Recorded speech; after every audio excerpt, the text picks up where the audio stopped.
My next question is that what do high EQ leaders do differently than what other leaders do?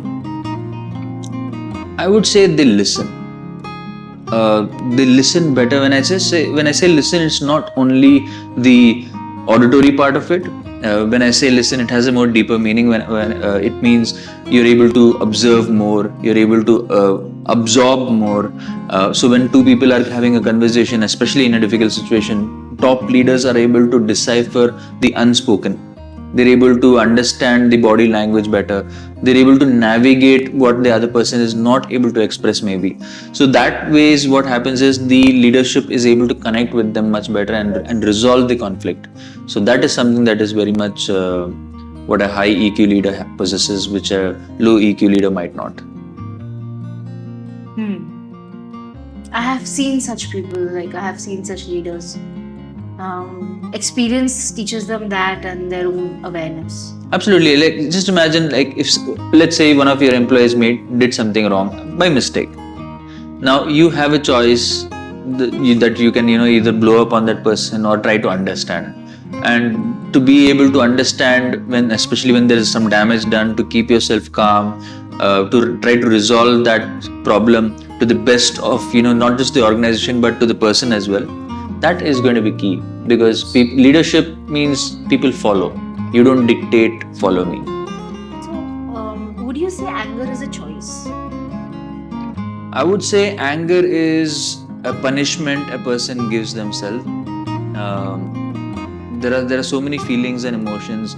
All of them have their own purpose. So there is no positive emotion or negative emotion. When it comes to anger, what role does it play?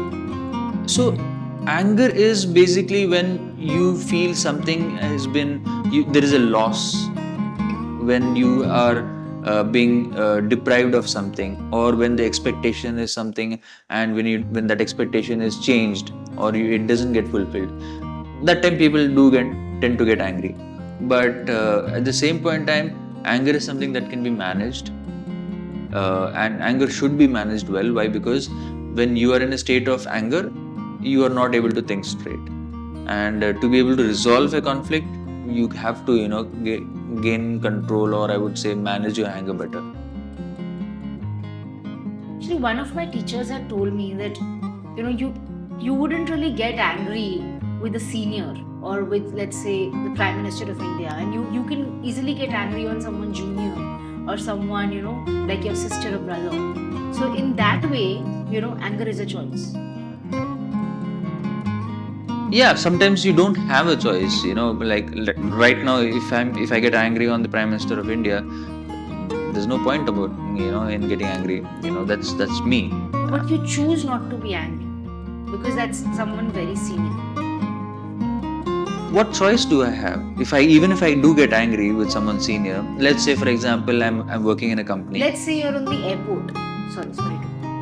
Let's say you're on the airport and you're at the immigration, and it is a decision between that country and going back to your own country. So in that situation, however angry a person is generally, they would not get angry because they want something and it would be denied to them, or they would fall in trouble like going to jail if they get angry. See, this is where the emotional vocabulary comes into play. So you might be frustrated, okay, but after frustration, you have a choice. If you get angry, you know that the consequences might be against you more. Okay, so there you don't really have a choice. You have to suppress it no matter what. And there are people who blow up, but then it blows up back on them. So you have to, maybe it might be frustrating, but you have to maybe put a cap on the bottle and, like, let's say that I'll not let this fizz release now, and I have to put my head down and just go through it, because I don't have anything in control. So main point is, if you feel that you have some amount of control, if you feel that you can do something about it, then you'll get angry because you'll try to show it. But if you know for a fact that whatever you do, no matter how much angry you get, you can't do anything because the outcome is still going to be the same, then it's easier to cap it and control it. So, just to close this question, basically, to be able to navigate emotions like anger, it's daily choices we make to be able to make our reactions and responses more better. Uh, the best way a person can improve, grow their emotional intelligence is not by the big choices that they make, but it's about the small daily routines and habits that they are able to inculcate, and that is mighty powerful.